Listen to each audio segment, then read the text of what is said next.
he did fucking love you. He fucking would kiss the goddamn ground that you walked on.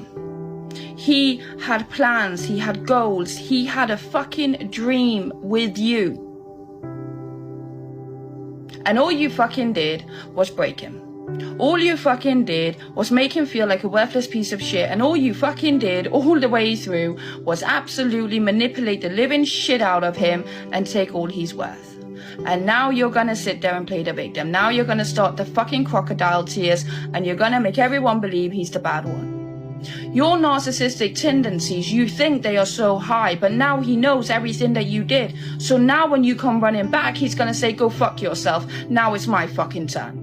Because you don't get to do it to him anymore. But you knew what you did, and you've been doing it for years, and you're gonna do it again, and there's gonna be more men being ruined by you because you are not a woman, you are a little girl.